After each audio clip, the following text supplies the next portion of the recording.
मनोभीष्टं स्वयं रूपकदा मह्यं ददाति स्वपदान्तिकम्। नमो विष्णुपादाय कृष्णपृष्ठाय भूतले श्रीमते भक्तिवेदान्तस्वामिनिति नामिने। नमस्ते सारस्वते देवे गौरवाणी प्रचारिणे निर्विशेषशून्यवादी पाश्चात्यदेशतारिणे। जय श्री कृष्ण चैतन्य प्रभु नित्यानंद श्री अद्वैत गदाधर श्रीवासादि गौर भक्तवृंद। हरे कृष्ण कृष्ण कृष्ण हरे हरे, हरे राम राम राम हरे हरे।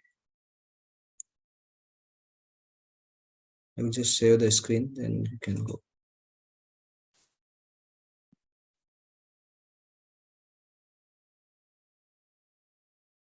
ओके, तो कल हमने श्लोक संख्या 47 डिस्कस किया था, बट श्लोक संख्या 47 एक्चुअली थोड़ा डिटेल्ड वर्स है, तो इसलिए मैं सोचा उसको हम फिर से डिस्कस करना चाहिए।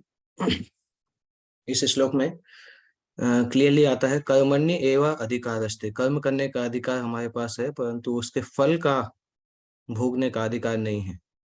इसलिए अपने आप को कर्म करना चाहिए ड्यूटी के जैसा, और कर्म फल अगर कुछ आता है तो उसमें ये घमंड नहीं होना चाहिए कि मैंने किया था इसलिए ये कर्म आया। कर्म फल हेतु का मतलब होता है ये कर्म फल मेरे कारण आया है, ये सोचना जो है ये अटैचमेंट की निशानी है। तो भगवान यहाँ पे बता रहे हैं कर्म करने का तुम्हें अधिकार है, परंतु फल एग्जैक्टली कैसा आएगा उसके ऊपर तुम्हारा अधिकार नहीं है। तो इन शॉर्ट भगवान बताना चाहते हैं कि जब आपके पास कोई ड्यूटी है करने के लिए तो उसको बेस्ट तरीके से करना चाहिए। ये उस समय करते समय लेजी नहीं होना चाहिए। जब ड्यूटी हमारे हाथ में है तो उसको करना चाहिए, और करने के बाद फिर फल से आसक्त नहीं रहना चाहिए। हो सकता है फल मिलेगा, हो सकता है नहीं भी मिलेगा। अगर हम फल से आसक्त रहेंगे तो बहुत फ्रस्ट्रेटेड हो जाएंगे। तो भगवान यहाँ पे डिटैच्ड कर्म बता रहे हैं, do your best and leave the rest.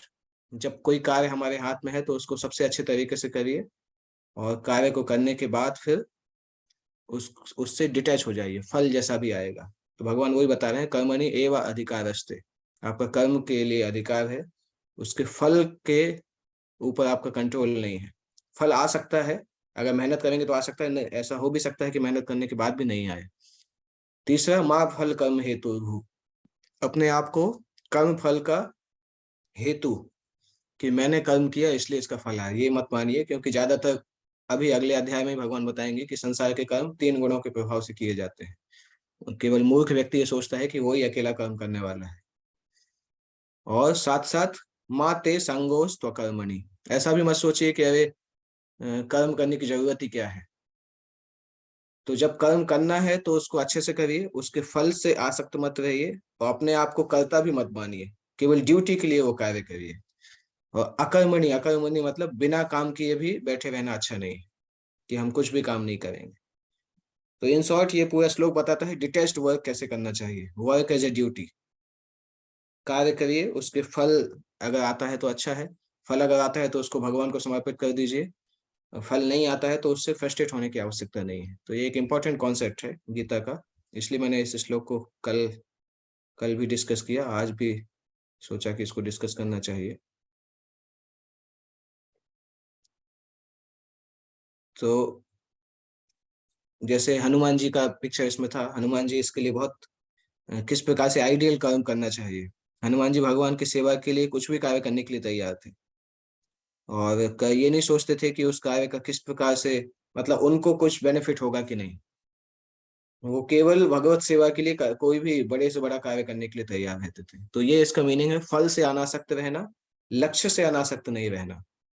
Goal clear होना चाहिए, मेहनत भी बहुत ज्यादा होनी चाहिए, परंतु अगर मेहनत करने के बाद भी उसका एग्जैक्ट फल नहीं आ पाता है तो उससे फ्रस्ट्रेट नहीं होना चाहिए। इसलिए इसमें लिखा है फल से अनासक्त रहो, लक्ष्य से अनासक्त नहीं रहना चाहिए। हमें अपने कर्म करने का अधिकार है। ये किस कारण से, दुनिया में केवल भौतिक परिणामों के लिए नहीं बल्कि आध्यात्मिक परिणामों के लिए भी काम किया जाता है। आध्यात्मिक ज्ञान का अभ्यास हम करते हैं। आध्यात्मिक ज्ञान का अभ्यास करने का नेचुरल फल क्या होता है कि व्यक्ति को शुद्धि की प्राप्ति होती है, स्वयं व्यक्ति शुद्ध हो जाता है। और शुद्ध होने का मतलब आत्मा के स्तर तक पहुंच जाता है।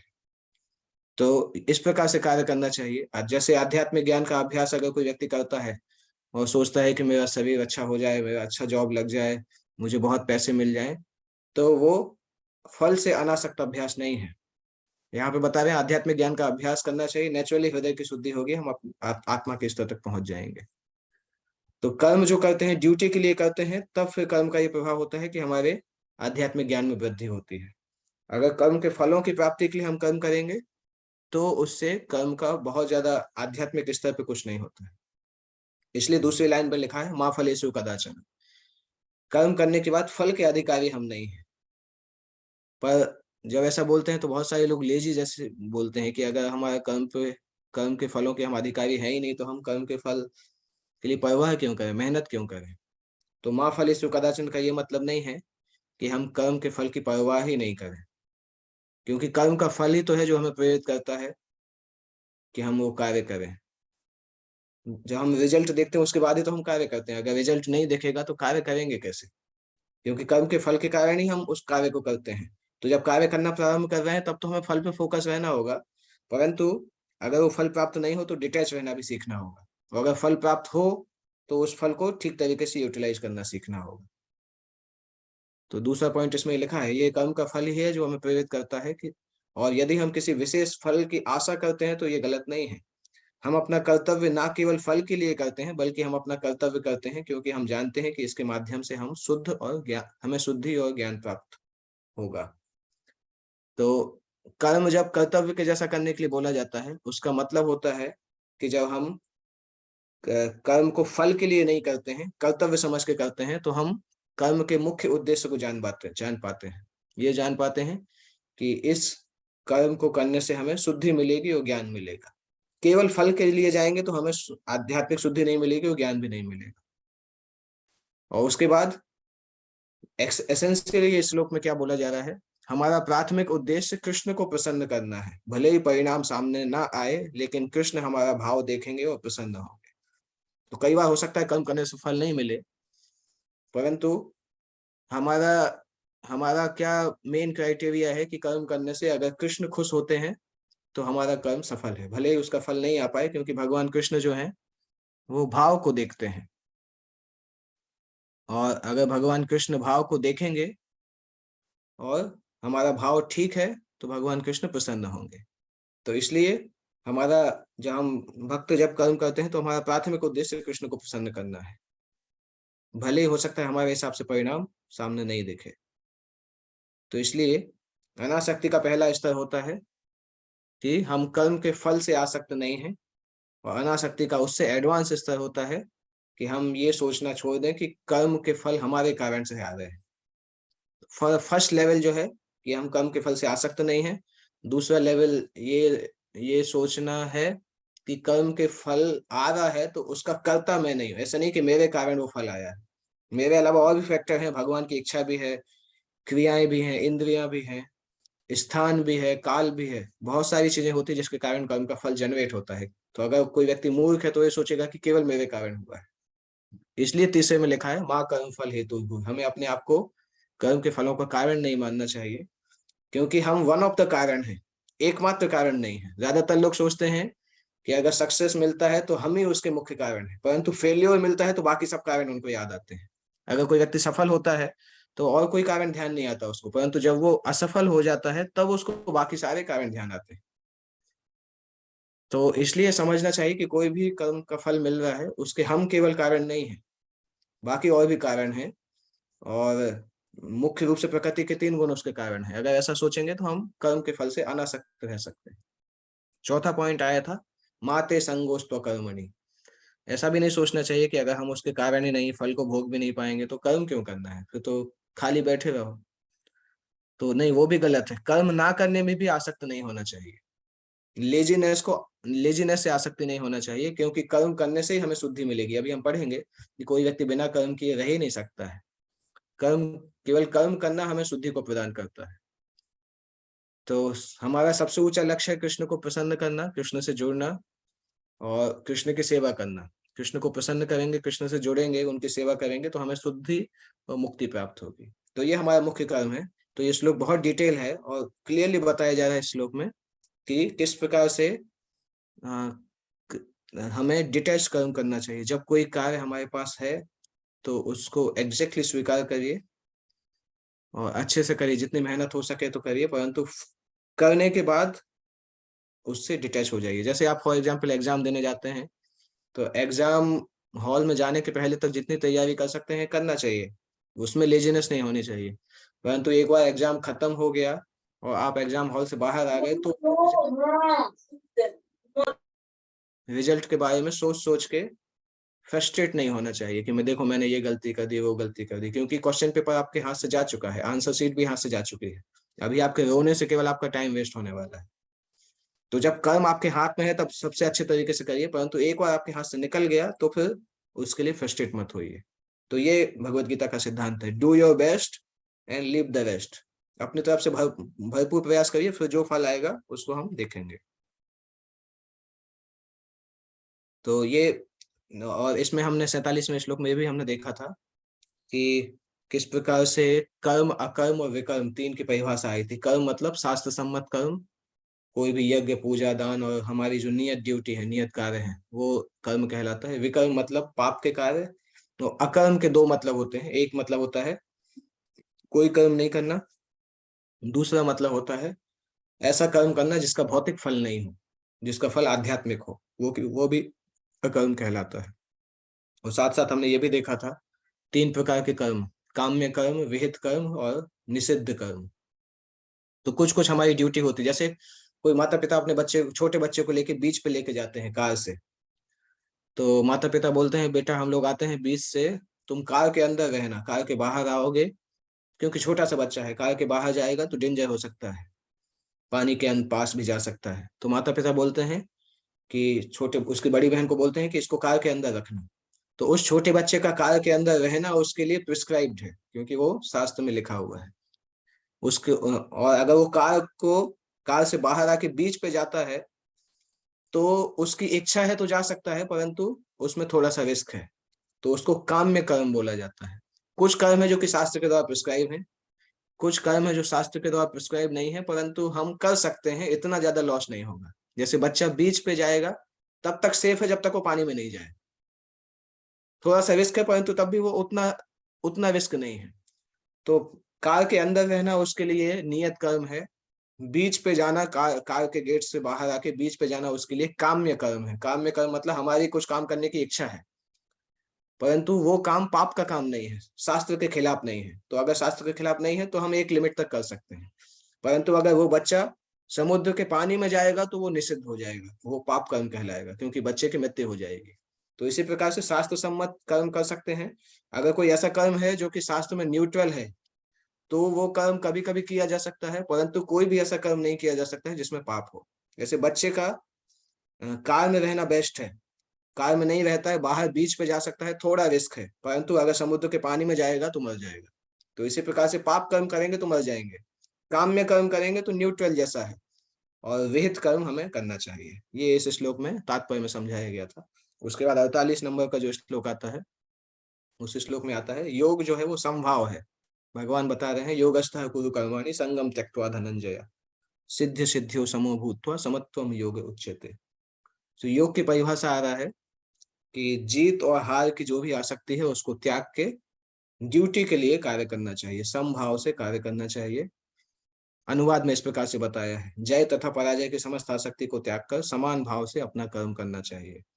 और तात्पर्य में प्रभुपाद जी लिख रहे हैं कि इंद्रियां हमेशा हमेशा चंचल रहती हैं, हमेशा इंद्रियां यहाँ वहां भागती हैं, और इन चंचल इंद्रियों को अपने मन के द्वारा नियंत्रित करते हुए मन को भगवान में एकाग्र करने का प्रयास करना चाहिए। इसको योग बोला जाता है। दोनों डेफिनेशन ठीक है, जो कि अनुवाद में लिखी है समान भाव से कर्म करना, तात्पर्य में लिखी है इंद्रियों को वश में रखते हुए भगवान में मन को एकाग्र करना।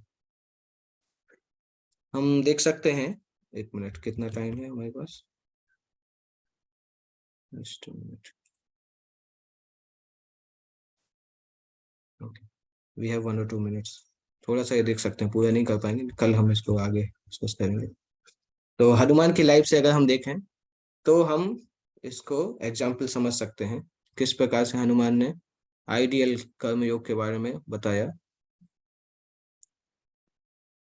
जिस प्रकार से हनुमान और भगवान रामचंद्र का व्यवहार है, हनुमान ने जिस समय भगवान राम को देखा उसी समय उनको अपना जीवन समर्पण कर दिया, सारे कार्य उनको समर्पित कर दिया। वो अपना उन्होंने उन्होंने अपने मन में सोच लिया था कि ये मेरे प्रभु हैं और मुझे इनको प्रसन्न करना है, ये जो बोलेंगे वो करेंगे। और जब हनुमान जी लंका जाते हैं तो उनका मिशन क्लियर होता है कि भगवान रामचंद्र का कार्य पूरा करके आना है किसी भी अवस्था में। तो सीता माँ के पास जाते हैं, सीता माँ के साथ माँ के जैसा व्यवहार करते हैं। और जब हनुमान जी सीता माँ को प्रसन्न भी करते हैं, उनको अपने बुद्धि से पता चलता है कि किस प्रकार से सीता माँ को प्रसन्न करना है। हनुमान के बारे वो भगवान रामचंद्र की लीलाओं के बारे में बताते हैं। और भगवान रामचंद्र ने जो अ, चूड़ामणि दी थी वो उनको, नहीं चूड़ामणि नहीं, अंगूठी जो दी थी वो सीता माँ को देते हैं और सीता माँ को अपने ऊपर विश्वास लाते हैं। जब हनुमान जी जा रहे हैं लंका के लिए तो जितने भी वरिष्ठ लोग हैं, सूर्य देवता, इंद्र देवता, वायु देवता, सभी से प्रार्थना करते हैं। ये नहीं सोचते हैं कि मैं इतना शक्तिशाली हूँ तो मैं सारा कार्य करूंगा। उनको पता है कि सक्सेस मिलेगी तो वरिष्ठों के आशीर्वाद से मिलती है। तो ये उनका व्यवहार था कि इतनी शक्ति होने के बाद भी वरिष्ठों का सम्मान करना, प्रार्थना करना, प्रणाम करना। और सीता, जो मदर सीता है, उनको माँ के जैसा सम्मान करना और भगवान के मिशन में पूरी तरह से लग जाना, अपने जी जान लगा के। और जब जाम्बवान उनके बारे में बता रहे थे, ग्लोरिफिकेशन कर रहे थे, तो हनुमान को घमंड नहीं आया कि देखो मैं कितना शक्तिशाली हूँ। उन्होंने जाम्बवान की बात को आशीर्वाद के जैसा लिया। जाम्बवान ने जब हनुमान की प्रशंसा की तो हनुमान जी ने बोला कि मेरे अंदर इतनी शक्ति नहीं है, परंतु आपका आशीर्वाद होगा तो मैं कर सकता हूँ, क्योंकि आप ब्रह्मा के पुत्र हैं और बड़ों के आशीर्वाद से कुछ भी संभव है। इसी तरह से अंगद जो थे वो हनुमान से वरिष्ठ नहीं थे, छोटे थे, क्योंकि अंगद तो सुग्रीव के भतीजे थे। परंतु जब अंगद को ग्रुप का लीडर बनाया गया तो हनुमान ने कभी भी ऑब्जेक्ट नहीं किया, अंगद के सेवक के जैसा कार्य किया। तो ये आइडियल बिहेवियर था। एक तरफ अंगद से कई गुना ज्यादा टैलेंटेड थे, बहुत सीनियर भी थे, ऑलमोस्ट पिता की एज के जैसे होंगे, परंतु तब भी अंगद के अंडर में उन्होंने काम करना स्वीकार किया। इसी प्रकार से जब जंगल में, नहीं, जब समुद्र को लांग रहे थे तो उनको आराम देने के लिए समुद्र में से एक पहाड़ निकल के आया, तो उनके साथ उन्होंने मित्रवत व्यवहार किया, मैनाक के साथ मित्रवत व्यवहार किया, उसको इनसेंसिटिव तरीके से डील नहीं किया। वो उनको सेवा करना चाहता था तो उसकी सेवा हल्की थोड़ी सी स्वीकार की और फिर बोला कि मैं भगवान राम के मिशन में हूँ, इसलिए मुझे जाना पड़ेगा, जब मिशन कंप्लीट होगा तब मैं आपके पास आऊंगा। और इसी प्रकार से जब वो गुफा में गए थे तो स्वयं प्रभा ने उनको बहुत मदद की थी, तो उनके साथ भी उनका बहुत अच्छा व्यवहार था। अपने मित्रों के साथ उनका आइडियल व्यवहार था। हनुमान जी बहुत प्रसिद्ध थे सब मित्रों के बीच में, सभी उनको बहुत पसंद करते थे। और हनुमान जी इतने शक्तिशाली थे परंतु कोई घमंड नहीं था उनके साथ। और साथ साथ भक्ति कौशल में भी बहुत निपुण थे, क्योंकि उनको, वो पेड़ के ऊपर देख रहे थे कि रावण सीता से संवाद क्या कर रहा है, और एनालाइज कर रहे थे कि अगर मैं सीता माता के पास जाऊंगा तो वो मुझे कैसे रियलाइज करेंगे, कैसे मेरे ऊपर विश्वास करेंगे। तो इस प्रकार से भक्ति करते समय बहुत सावधान रहना चाहिए कि हम किस प्रकार से व्यक्ति के साथ व्यवहार करते हैं और किस प्रकार से हम सीनियर्स को खुश करते हैं, प्रसन्न करते हैं, उसके ऊपर भक्ति की कौशलता टिकी रहती है। तो यहाँ तक आज हम डिस्कस करेंगे। हनुमान जी का थोड़ा सा और बाकी है, वो हम कल कल की क्लास में करेंगे। किसी को कोई प्रश्न पूछना है तो पूछ सकते हैं। अगर कोई प्रश्न नहीं है then we can end today's class.